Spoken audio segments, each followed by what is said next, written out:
Verson, tout à côté de Caen. C'est dans cette demeure que depuis plus de 20 ans, Léopold Sédar Senghor vient goûter au charme de l'été normand. Pouvait-on hier parler de vacances pour le président? Peut-on aujourd'hui parler de repos pour l'homme d'État en retraite? L'esprit de méthode et d'organisation ne désarme jamais. Je suis resté très paysan, je me lève à 6 heures du matin. Et à 8h30, je descends dans ce bureau pour travailler. Et je travaille de 8h30 à midi avec une pause à 10h. J'en profite pour faire un tour de jardin, un tour de parc avec ma femme. Et ensuite, après la promenade, j'écris des œuvres où intervient la raison discursive. Actuellement, je suis en train d'écrire une préface pour le fameux discours de Rivarol sur l'universalité de la langue française. On m'a demandé de préfacer une nouvelle édition. Naturellement, je fais de ce discours une lecture négro-africaine, comme toujours. Et l'après-midi, de 2h30, de 14h30 à 16h, 16h30, je fais mon courrier. Et de 17h à 19h, je corrige le manuscrit de Liberté 4 que je vais donner à l'imprimeur à la fin de l'année.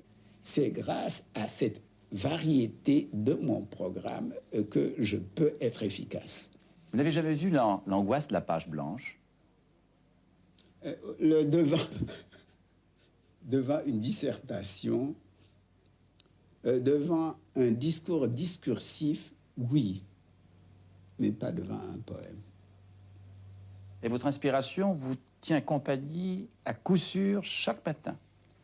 Vous arrivez là et ça y est, vous pouvez écrire, vous pouvez créer. Seulement, j'ai d'abord senti que le poème était mûr, que l'enfant était prêt à naître.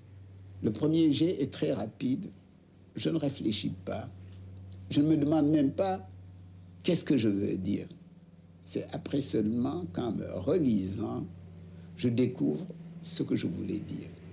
Mais l'essentiel n'est pas dans ce qu'on écrit, l'essentiel est dans la manière que l'on écrit. Le Peul du Sénégal définit le poème des paroles plaisantes au cœur et à l'oreille. Un visiteur s'est annoncé, surprise. C'est un notable religieux venu tout exprès d'Afrique pour rencontrer qui au fait? L'ex-président, le poète, disons tout simplement l'aîné, le sage. L'accueil est fraternel. L'hommage de ce musulman est d'autant plus remarquable que Senghor le Sérère appartient à la minorité confessionnelle dans son pays. Les chrétiens ne représentent en effet pas plus de 10% de la population sénégalaise.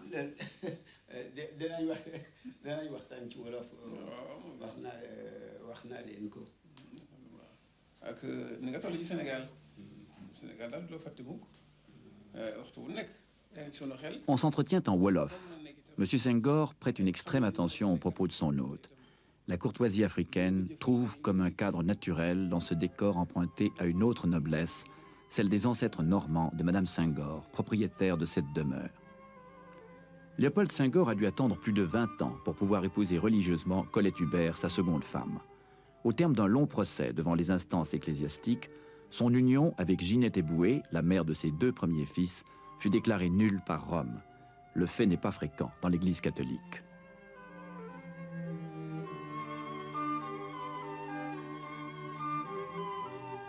Parmi les portraits de famille, une photo surprend.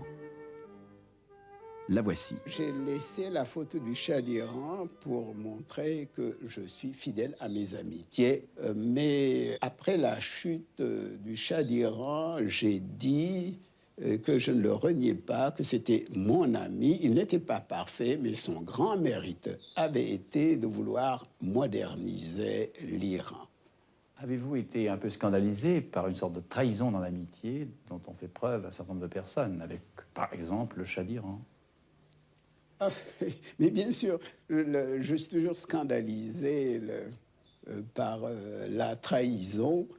Et je pense que cette fidélité dans l'amitié, ce sens de l'honneur, C'est capital pour moi et c'est très sénégalais.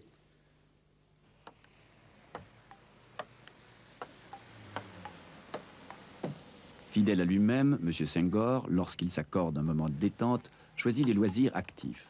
On tire au sort dans son escorte l'honneur d'échanger quelques balles avec lui sous le regard bienveillant de son épouse et de sa secrétaire. L'alerte septuagénaire se défend ma foi fort bien.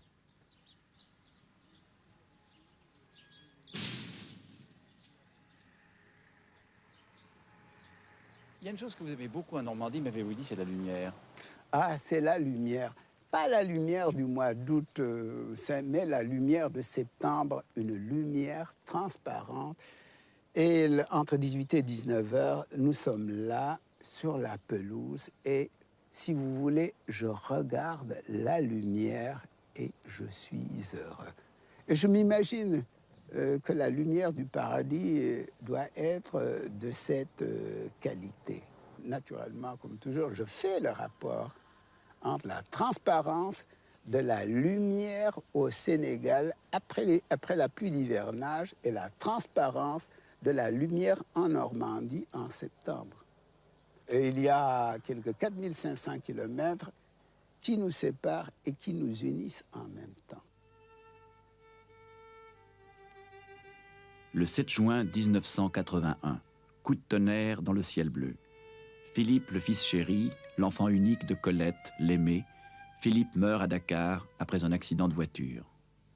Je pense que le plus grand malheur, c'est de perdre son fils.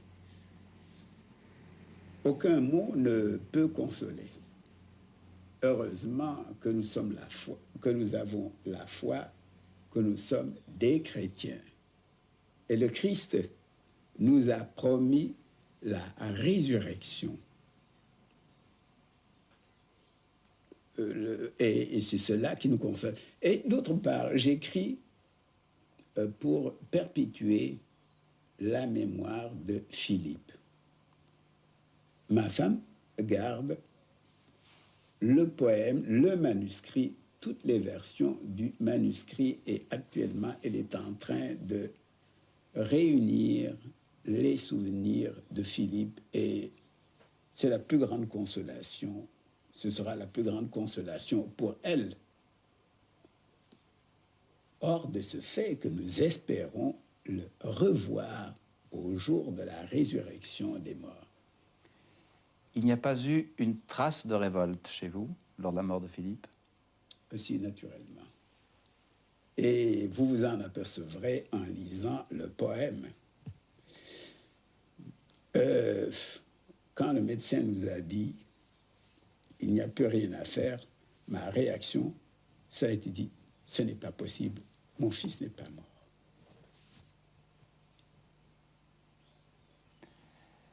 Et sa mère, est-ce qu'elle a accepté comme vous? Sa mère a d'abord été très courageuse, plus courageuse que moi. C'est maintenant qu'elle fait de la dépression, maintenant qu'elle retrouve la maison familiale dont elle a hérité, qu'elle avait commencé d'arranger pour Philippe et qui est maintenant vide. Et chaque coin, chaque allée, chaque branche nous rappelle Philippe.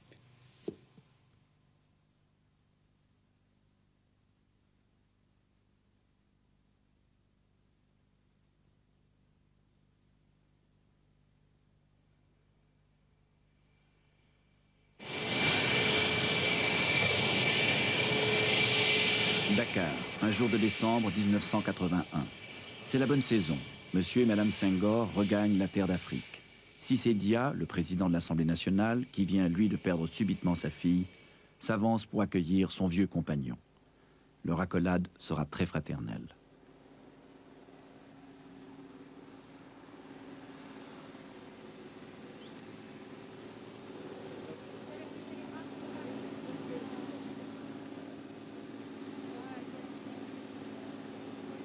Retrouvailles de Francis, le fils aîné, et d'une nièce.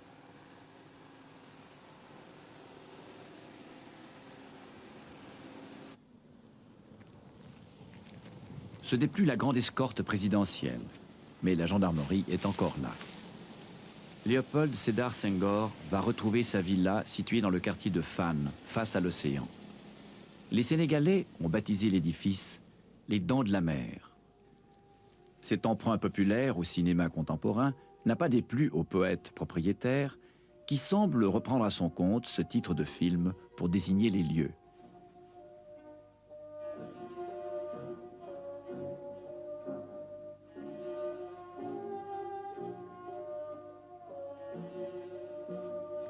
L'architecte a vu grand. Le fait est qu'après avoir habité 20 ans au palais de la présidence, on peut ne pas se sentir à l'étroit dans cette maison. Dans leurs vitrines, les collections rapportées de voyage évoquent un peu toutes les cultures du monde.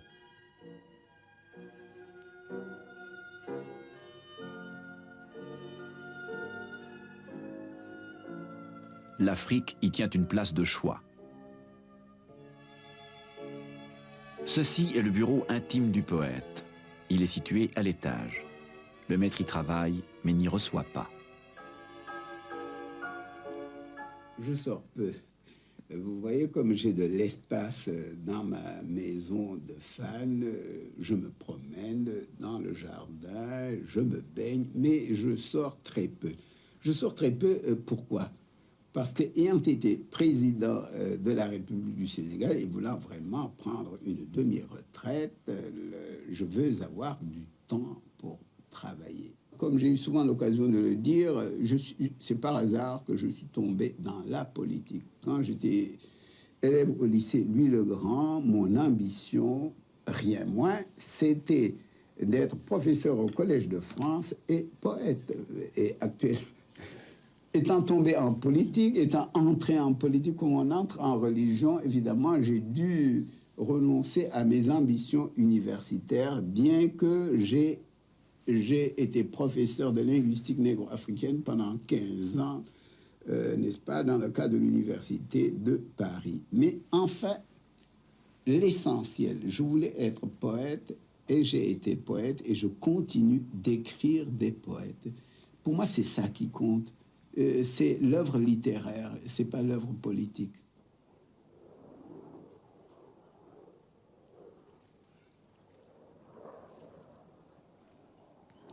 Au lycée Louis-le-Grand, à 23 ans, premier accessite de gymnastique.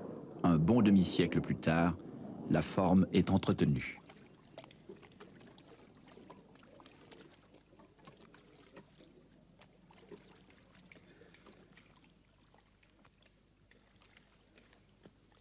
J'ai voulu choisir une maison de style soudano-sahélien. Comme je vous l'ai dit, depuis l'indépendance, nous avons créé, entre autres, une nouvelle architecture qui se caractérise essentiellement par les parallélismes asymétriques et ma maison en est un bon exemple.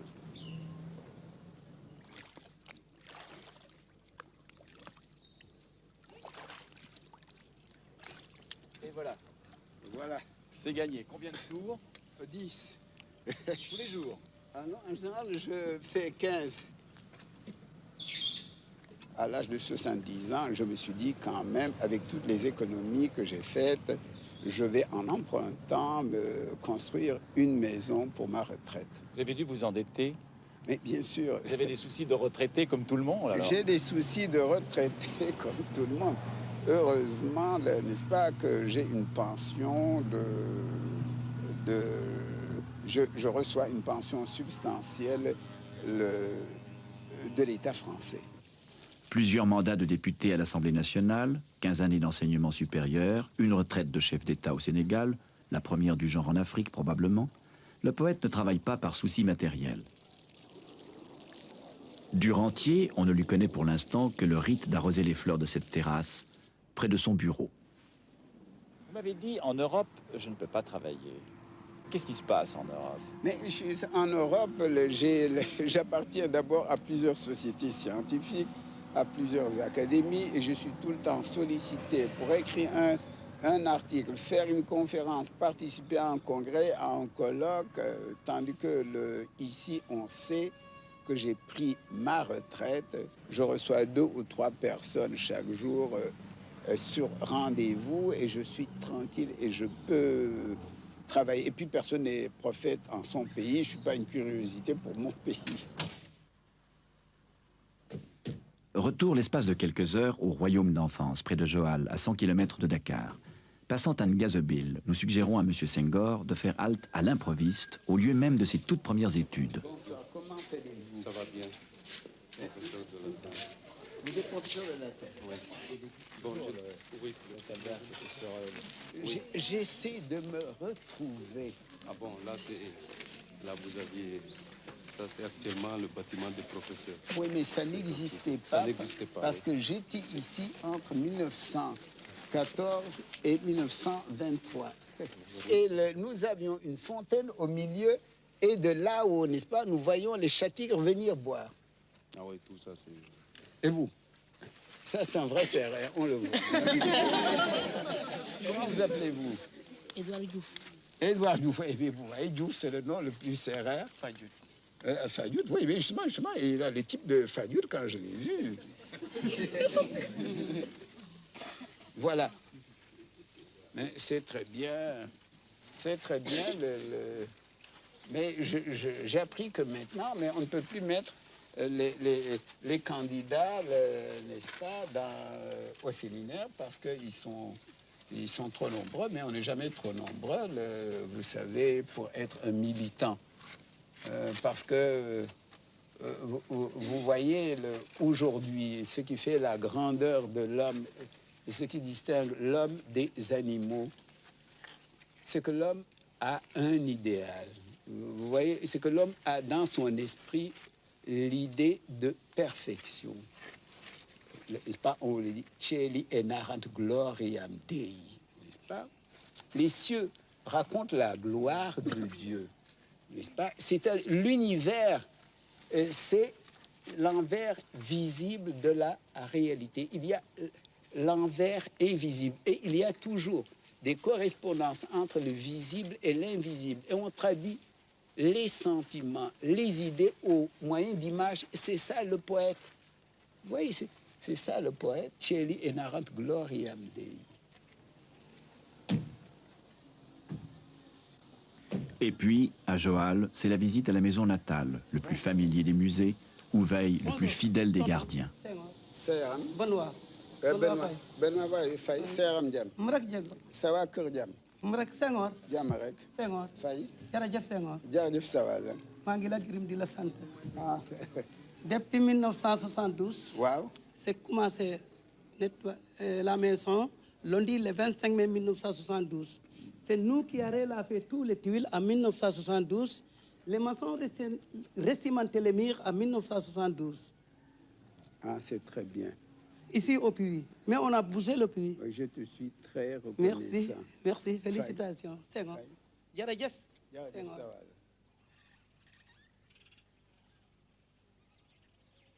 J'ai dit que je voulais, après ma mort, être enterré profond dans la terre natale, dans la terre sérère. Mon père a été enterré ici et je voudrais moi aussi reposer au cimetière de Joal avec ma femme et mon fils Philippe. Je pense que ce sera une récompense si après ma mort, je vis au milieu de mon peuple paysan.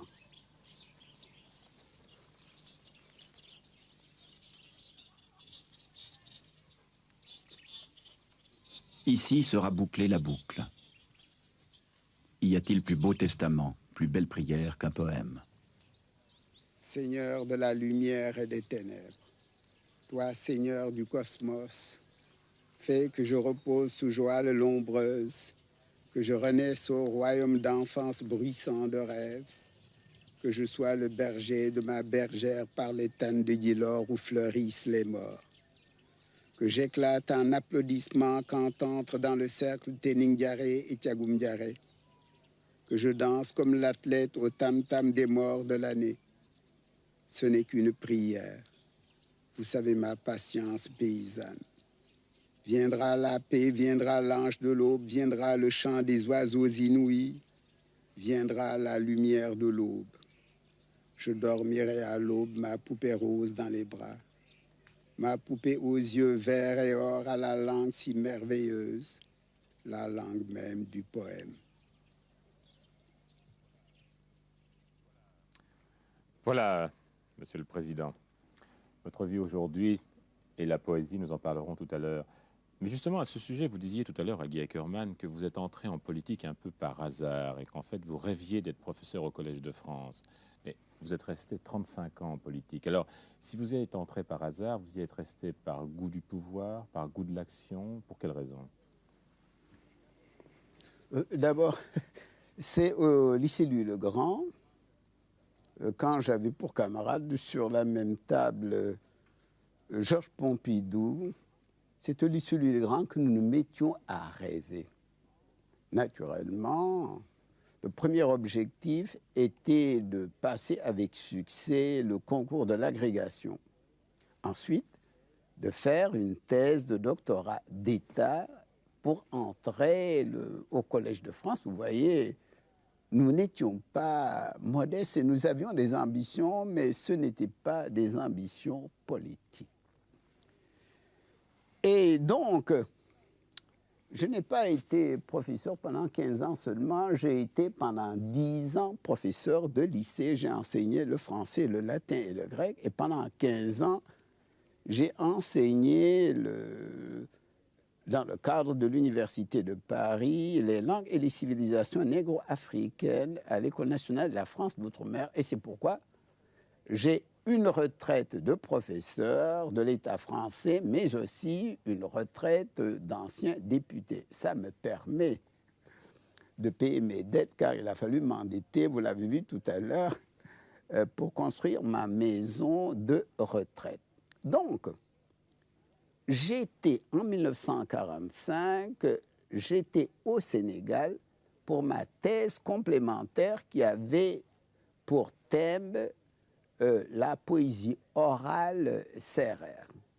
C'est au cours de ces vacances que la Fédération socialiste du Sénégal m'a demandé de me présenter au poste de deuxième député du Sénégal.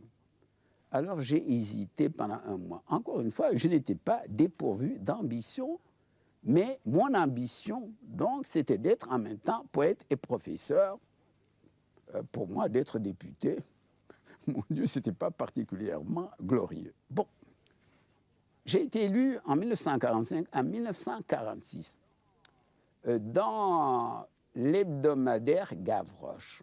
Le 10 août 1946, j'ai donné une interview où j'assignais comme but de mon action politique l'indépendance du Sénégal dans l'amitié avec la France. En 1958, à 1959 exactement, j'ai été, sauf Sékou Touré qui avait fait voter non, j'ai été le premier homme politique de l'Afrique noire francophone à demander l'indépendance de son pays, en l'occurrence l'indépendance de la Fédération du Mali. J'ai été élu le 5 septembre, vous l'avez entendu tout à l'heure, comme premier président de la République du Sénégal. L'année suivante, je me suis mis d'accord avec ma femme pour ne pas me représenter en 1965. Mais, vous l'avez vu également, en 1962, le président du Conseil, Mamadou Dia, a essayé de faire un coup d'État. Bon. J'ai été obligé, à ce moment-là, d'instituer le régime présidentiel et de chercher un futur remplaçant. Celui-là, je tairai le nom, m'a déçu. Et il m'a fallu chercher un troisième remplaçant. J'ai fini par le trouver en la personne de Abdou Diouf. Je l'ai éprouvé. J'avais l'intention de me retirer en 1978. Il s'est trouvé qu'en 1977, il y a eu une sécheresse. Je ne pouvais pas partir après cette saison et j'ai renvoyé mon départ en 1980. En 1980, j'ai averti Abdou Diouf en janvier. Il y a eu une année de sécheresse, mais c'était trop tard. Je l'avais averti de mon départ. Voilà qui explique pourquoi je n'ai pas démissionné avant 1980. Mais encore une fois, ce n'est pas par modestie, il y a tout simplement que pour moi, la gloire politique, ce n'est pas le principal. Vous n'avez pas été tenté, comme d'autres hommes d'État en Afrique, à rester président à vie, à garder comme ça le pouvoir et ses avantages? Non, pas du tout. Un député, Moussa Mbeng, qui est toujours député, a voulu déposer un jour un projet de loi me nommant président à vie. J'ai refusé. Lorsque vous avez prôné, vous avez réclamé l'indépendance, on le rappelait tout à l'heure, vous l'avez prôné par des voies pacifiques et non pas par la violence. Pourquoi ce choix? Pourquoi vous n'avez pas tenté d'obtenir autrement, comme d'autres le réclamaient, l'indépendance de leur pays? Mais parce que je pense que ce n'est pas le plus efficace. Mon pays aurait été détruit, justement, dans une guerre, et ça aurait été un handicap terrible. Vous voyez, nous sommes de la zone soudano-sahélienne. On vous l'a dit, en 20 années d'indépendance, nous avons eu 11 ans de sécheresse. Malgré cela, de 1960 à 1979, nous avons multiplié par 3 le revenu par tête d'habitant et le nombre d'emplois salariés. Pourquoi? Mais parce que, justement, rien n'avait été détruit. Nous étions le pays le plus industrialisé de l'Afrique francophone jusqu'à présent. À l'indépendance, le revenu à l'indépendance, l'industrie représentait 18% de la production intérieure brute. Maintenant, l'industrie représente à peu près 28%. Vous êtes un peu quand même un personnage exceptionnel en Afrique. J'entends par là, vous avez quitté le pouvoir démocratiquement, vous avez accompli une certaine réussite sur le plan de votre pays, alors que, disons, l'image que les Européens ont de l'Afrique, c'est plutôt l'image d'autres hommes d'État. Idi Amin Dada, Bokassa, les échecs en Afrique, les crises en Afrique, les coups d'État, la militarisation. Comment ressentez-vous, vous, en tant qu'Africain, cette espèce d'échec africain ou le fait que l'Afrique est très mal partie, alors que vous, au Sénégal, avez relativement réussi? Il y a d'abord, le Sénégal a eu la chance. Et moi, j'ai eu la chance. Vous savez, dans la vie, on a la chance ou on n'a pas la chance. J'ai eu la chance d'être né dans une famille aisée, de faire des études secondaires et supérieures. Comme chef d'État, j'ai surmonté 2 tentatives de coup d'État sans faire tirer un coup de fusil. Quelqu'un a voulu m'assassiner, a essayé de tirer à 1 mètre de moi, l'arme s'est enrayée. Il y a des gens qui ont la chance et d'autres qui n'ont pas la chance. Bon. D'autre part, nous étions en 1959 la plus vieille colonie, puisque Saint-Louis du Sénégal a été fondé en 1659. Au milieu du 19e siècle, et nous avions déjà l'enseignement secondaire. Et il y a plus de 100 ans que nous avons eu des Sénégalais dans les plus grandes écoles françaises, des polytechniciens en particulier. Donc, nous avons eu la chance d'avoir subi plus longtemps que les autres, d'avoir assimilé l'esprit de méthode et d'organisation de l'Europe. La plupart des militaires qui ont fait des coups d'État, ce n'étaient même pas des officiers, n'est-ce pas? C'était des sous-officiers.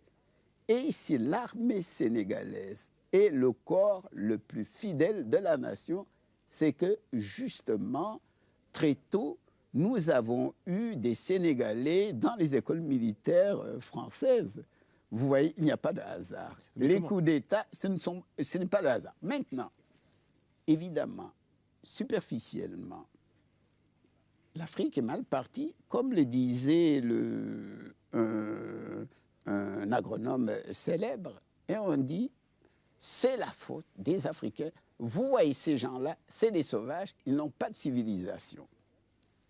Il y a des choses qui dépendent de nous, il y a des choses qui ne dépendent pas de nous. Tout d'abord, on a détruit nos civilisations.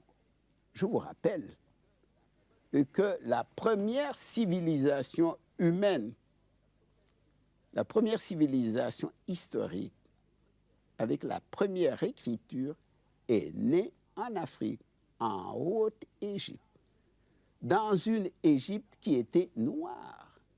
Car au livre 2 de ces histoires, Hérodote, le père de l'histoire, écrit que les Égyptiens ont la peau noire et les cheveux crépus. Eisigar melanchroes kai olutrikes. Et aujourd'hui encore, vous savez très bien, aujourd'hui, ce n'est pas la couleur de la peau, la forme du crâne qui indique la race, c'est le tableau numérique des groupes sanguins.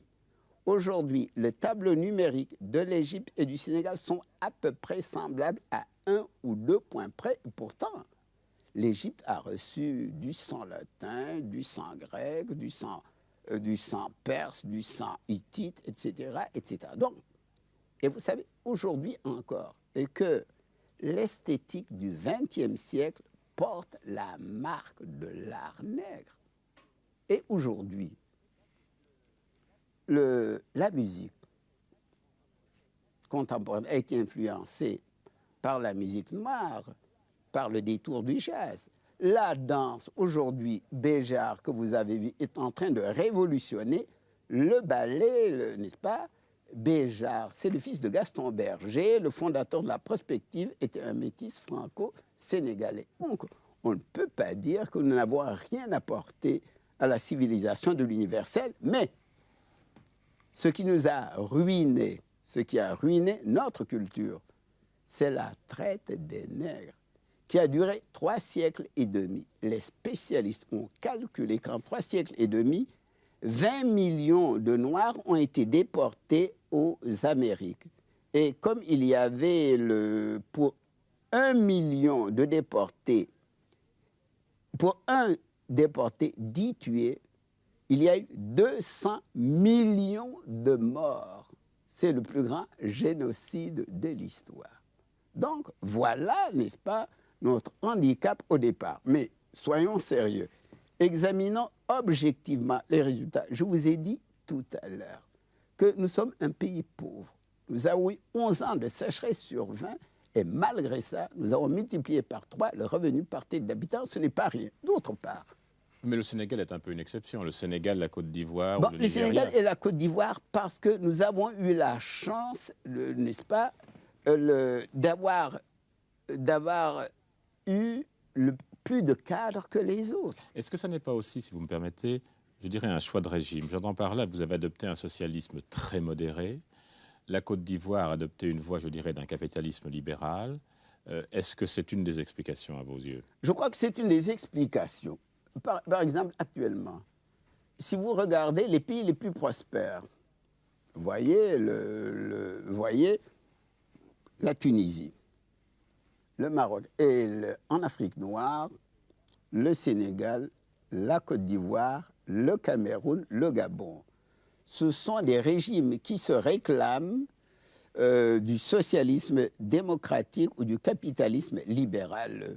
Comme vous le savez, je suis président de l'Interafricaine socialiste. À notre dernière session au Sénégal, mon discours a porté sur la démocratie et j'ai dit que le premier pas vers le socialisme, c'est le respect des droits de l'homme et des libertés fondamentales.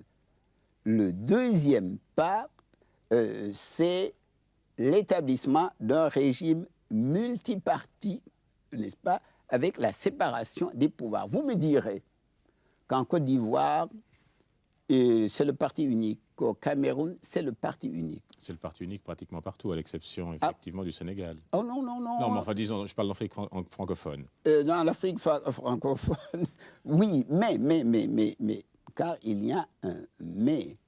En Côte d'Ivoire et au Cameroun, les droits de l'homme sont respectés. Il y a des élections régulières et actuellement, justement, il se propose, pendant la décennie 1980, d'établir un régime multiparti.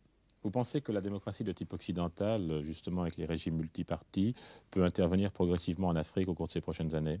La démocratie de type africain, autrefois. Qu'est-ce que c'est qu'une démocratie de type africain? Mais justement, vous avez vu l'ambassadeur du Sénégal, n'est-ce pas? Je vous ai dit que sa famille fournissait les premiers ministres du royaume du Sine. Je prends un royaume comme le royaume des Sérères, les royaumes du Sine. Vous savez, le roi avait un conseil et il ne faisait rien sans consulter ce conseil, et il y avait les représentants de tous les groupes socio-professionnels. Comme vous dites, aujourd'hui, il y avait les représentants de la noblesse, les représentants des paysans, les représentants des artisans, les représentants des esclaves de case. Donc, il n'y avait jamais de décision sans délibération. Et actuellement, par exemple, je fête cette année le 52e anniversaire de mon entrée aux étudiants socialistes. Mais je suis un chrétien catholique pratiquant. Tous les dimanches, je lis ma messe, n'est-ce pas, dans le texte latin, dans ce merveilleux latin de Saint Jérôme. Mais cela étant, nous avons fait une relecture négro-africaine de Marx et d'Engels. Marx nous dit que l'athéisme n'est pas nécessaire à son système, n'est-ce pas? Et nous avons retenu ce qui était assimilable par nous. Vous pensez qu'il faut faire une relecture africaine de tout ce que l'Occident peut vous amener? Mais exactement, nous faisons une relecture africaine de tout ce que l'Occident peut nous amener. Par exemple, à Dakar, les élèves de l'enseignement secondaire, les sections littéraires, ils doivent faire obligatoirement une langue classique, latin, grec ou arabe. Dans notre département de langues anciennes, n'est-ce pas, nous faisons une relecture négro-africaine de la langue et de la civilisation grecque, et nous avons découvert 8 à 9 dieux du panthéon hellénique qui sont noirs, comme Cybèle, la déesse de la fécondité, comme Circé, l'enchanteresse, etc. Mais Monsieur le Président, est-ce que les jeunes intellectuels africains ne vous reprochent pas justement de trop pousser le grec, le latin, c'est-à-dire ce qui était appartenant beaucoup plus à la culture occidentale? Est-ce qu'un jeune Africain a besoin du grec et du latin? Oui. Bon, d'abord, qu'est-ce que c'est que la négritude? Je rappelle qu'en 1937, j'étais un jeune universitaire, agrégé de grammaire. J'ai fait une conférence où je préconisais le retour aux langues et civilisations négro-africaines.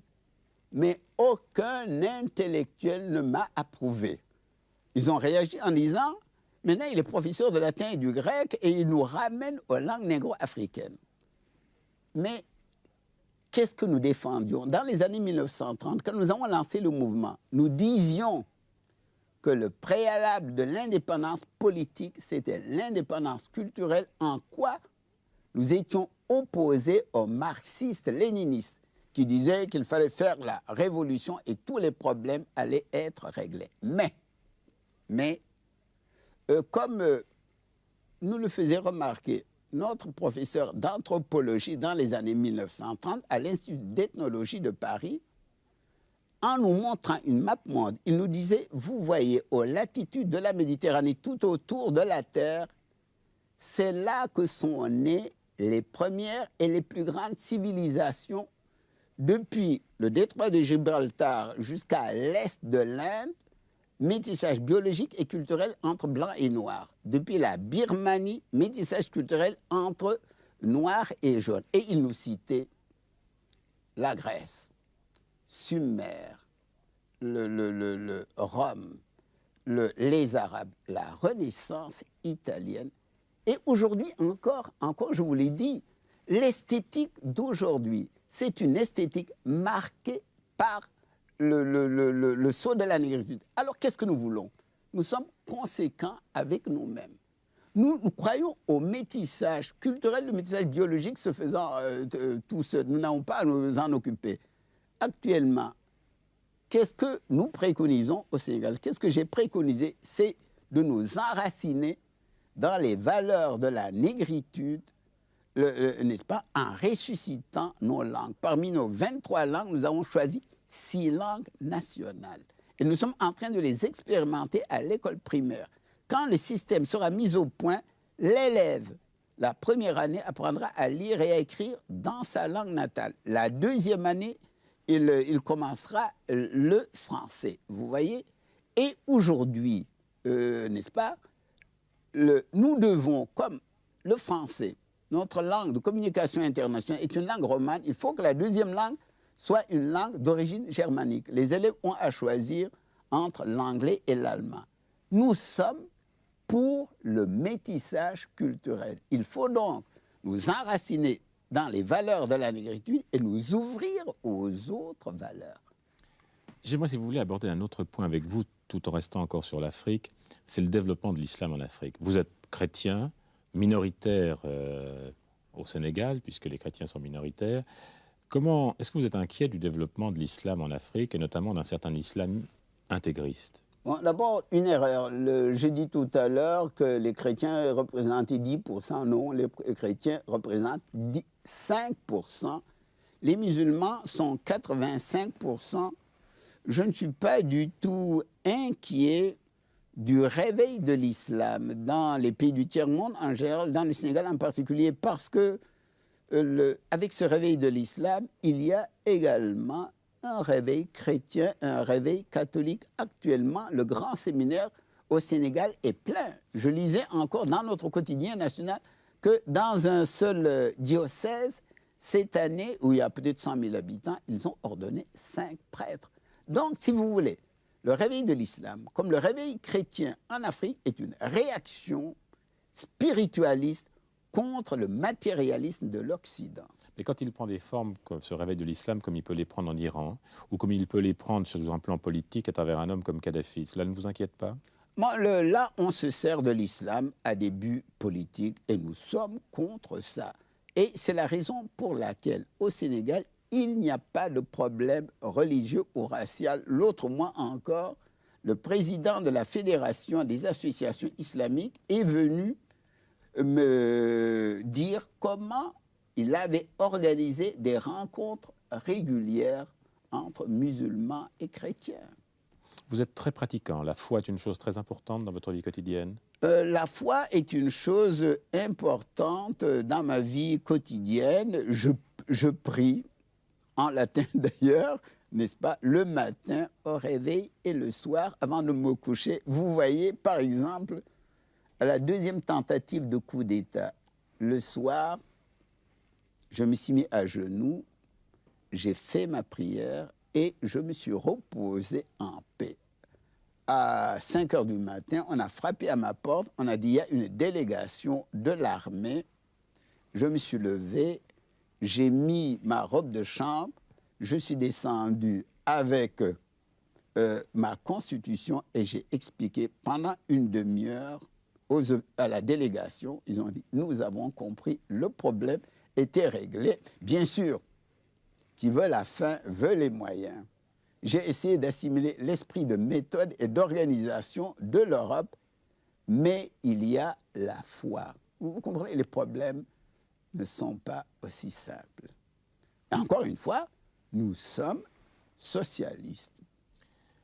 L'émission avant, j'aimerais aborder encore 2 thèmes avec vous, si vous voulez. C'est tout d'abord la poésie. Comment vous avez réussi à concilier, parce que nous en avons parlé dans l'émission, mais j'aimerais quand même y revenir, comment vous avez réussi à concilier la vie politique et la poésie? J'entends par là, comment est-il possible d'être à la fois président de la République et d'écrire et de consacrer encore un temps à son œuvre? D'abord, je dirais que c'est des complémentarités.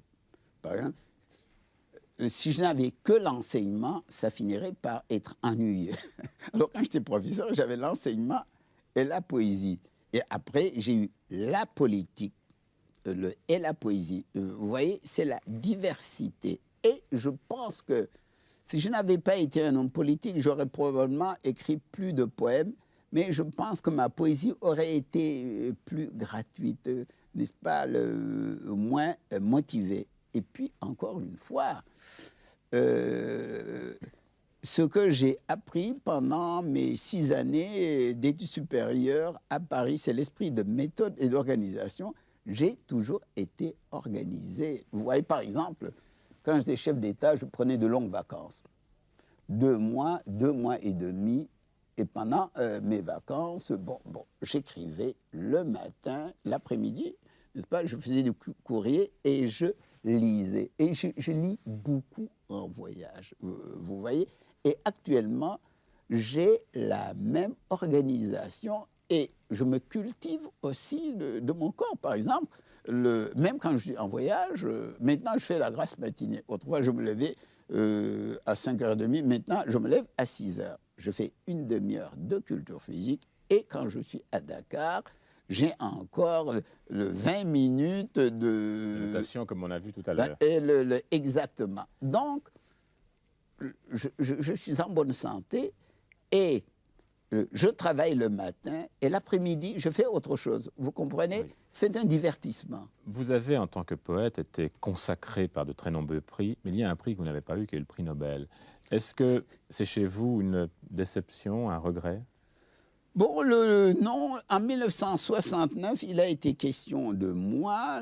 Beaucoup de journalistes avaient demandé d'ailleurs des interviews, et puis je ne l'ai pas eu. On a dit, n'est-ce pas, un de mes amis m'a dit que c'était parce que j'étais chef d'État. Bon, bien sûr, Churchill, étant Premier ministre d'Angleterre, il a eu le prix Nobel de littérature. Vous pensez s'il était plus influent qu'un petit chef d'État sous-développé? Non, je n'ai pas été déçu. Non, au contraire, vous voyez, ça aurait été trop facile d'être lauréat. Remarquez, quand je pense à la France, Sully Prudhomme, qui a eu le prix Nobel. Alors ça vous console de n'avoir pas le prix Nobel parce que ce n'est pas un grand poète. Et je n'en veux pas du tout au jury du prix Nobel. Ils ont leurs critères. J'aimerais, si vous voulez, vous poser une... J'aime avoir des épreuves. J'aime ne pas toujours avoir satisfaction. J'aime pouvoir avoir de la malchance. Parce que jusqu'ici, j'ai eu trop de chance. Alors j'aimerais, si vous voulez, vous poser une dernière question. C'est quelle image souhaitez-vous laisser dans l'histoire, et notamment dans l'histoire de votre pays, celle du père de l'indépendance ou celle d'un poète? Qu'est-ce que vous voudriez voir écrit, si j'ose dire, dans les livres d'histoire de votre pays?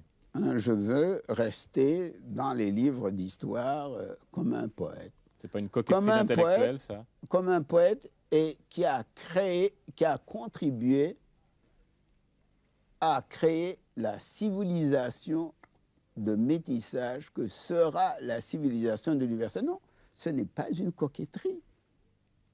Pas du tout, je vous dis, je suis très ambitieux, mais sur le plan littéraire. Eh bien, Monsieur le Président, je vous remercie. Il nous faut malheureusement rendre l'antenne au terme de cette émission. Merci d'avoir accepté de venir avec moi dans ce studio pour évoquer votre destin et votre conviction profonde. Merci de tout ce que vous nous avez dit ce soir. Bonsoir. Devant un discours discursif, oui, mais pas devant un poème. Et votre inspiration vous tient compagnie à coup sûr chaque matin.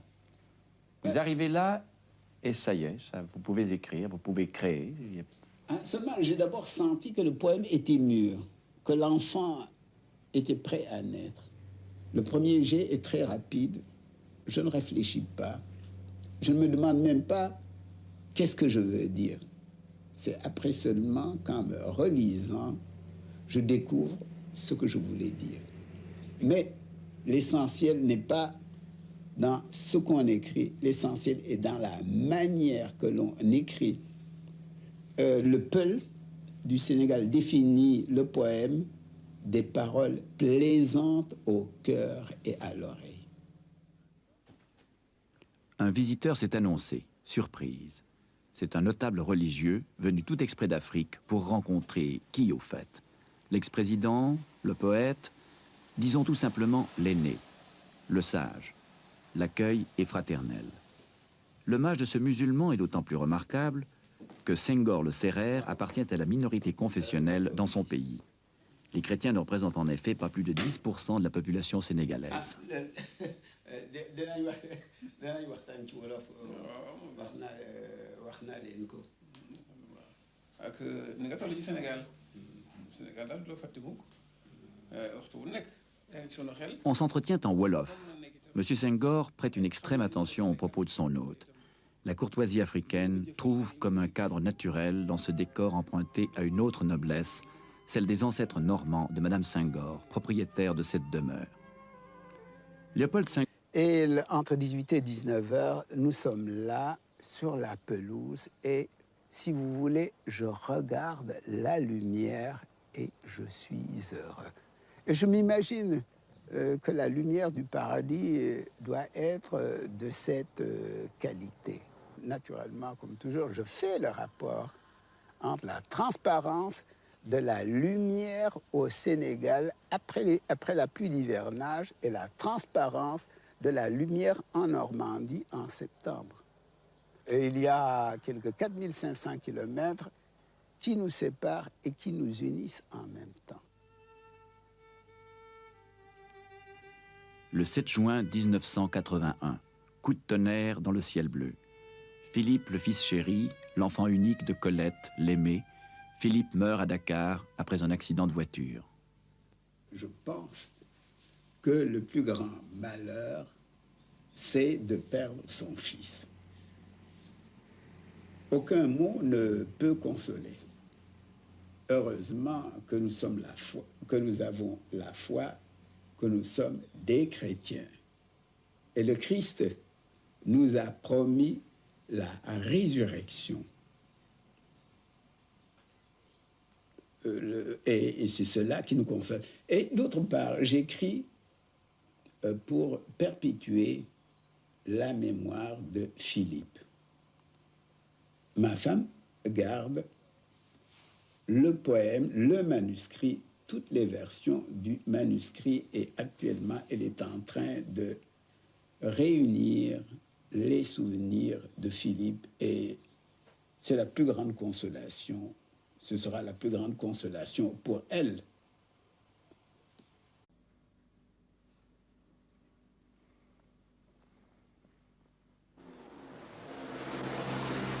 Verson, tout à côté de Caen. C'est dans cette demeure que depuis plus de 20 ans, Léopold Sédar Senghor vient goûter au charme de l'été normand. Pouvait-on hier parler de vacances pour le président? Peut-on aujourd'hui parler de repos pour l'homme d'État en retraite? L'esprit de méthode et d'organisation ne désarme jamais. Je suis resté très paysan. Je me lève à 6 heures du matin. Et à 8h30, je descends dans ce bureau pour travailler. Et je travaille de 8h30 à midi avec une pause à 10h. J'en profite pour faire un tour de jardin, un tour de parc avec ma femme. Et ensuite, après la promenade, j'écris des œuvres où intervient la raison discursive. Actuellement, je suis en train d'écrire une préface pour le fameux discours de Rivarol sur l'universalité de la langue française. On m'a demandé de préfacer une nouvelle édition. Naturellement, je fais de ce discours une lecture négro-africaine, comme toujours. Et l'après-midi, de 2h30, de 14h30 à 16h, 16h30, je fais mon courrier. Et de 17h à 19h, je corrige le manuscrit de Liberté 4 que je vais donner à l'imprimeur à la fin de l'année. C'est grâce à cette variété de mon programme que je peux être efficace. Vous n'avez jamais vu l'angoisse de la page blanche? Devant une dissertation. Hors de ce fait que nous espérons le revoir au jour de la résurrection des morts. Il n'y a pas eu une trace de révolte chez vous lors de la mort de Philippe? Si, naturellement. Et vous vous en apercevrez en lisant le poème. Quand le médecin nous a dit « il n'y a plus rien à faire », ma réaction, ça a été dit « ce n'est pas possible, mon fils n'est pas mort ».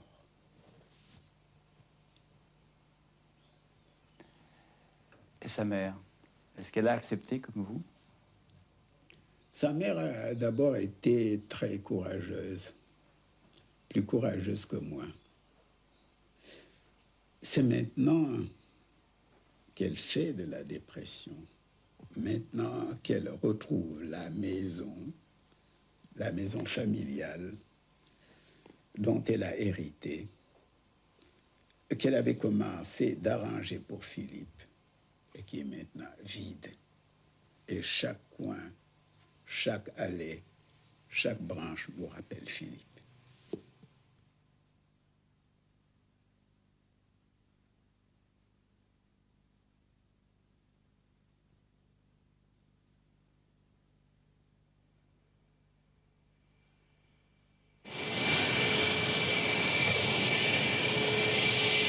Dakar, un jour de décembre 1981. C'est la bonne saison. Monsieur et Madame Senghor regagnent la terre d'Afrique. Cissé Dia, le président de l'Assemblée nationale, qui vient, lui, de perdre subitement sa fille, s'avance pour accueillir son vieux compagnon. Leur accolade sera très fraternelle. Senghor a dû attendre plus de 20 ans pour pouvoir épouser religieusement Colette Hubert, sa seconde femme. Au terme d'un long procès devant les instances ecclésiastiques, son union avec Ginette Eboué, la mère de ses 2 premiers fils, fut déclarée nulle par Rome. Le fait n'est pas fréquent dans l'Église catholique.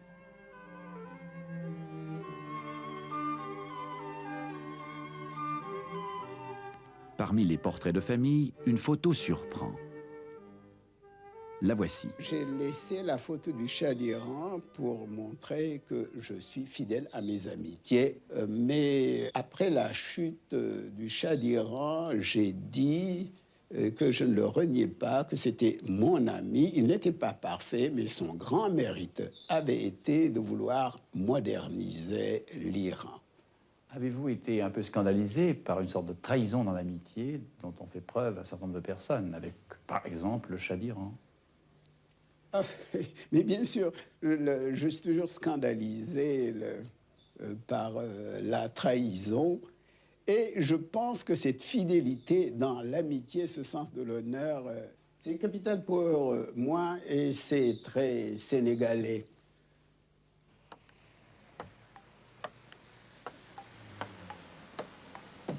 Fidèle à lui-même, M. Senghor, lorsqu'il s'accorde un moment de détente, choisit les loisirs actifs. On tire au sort dans son escorte l'honneur d'échanger quelques balles avec lui sous le regard bienveillant de son épouse et de sa secrétaire. L'alerte septuagénaire se défend, ma foi, fort bien.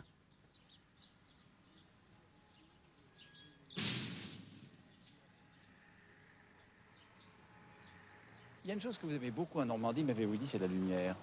Ah, c'est la lumière. Pas la lumière du mois d'août, mais la lumière de septembre, une lumière transparente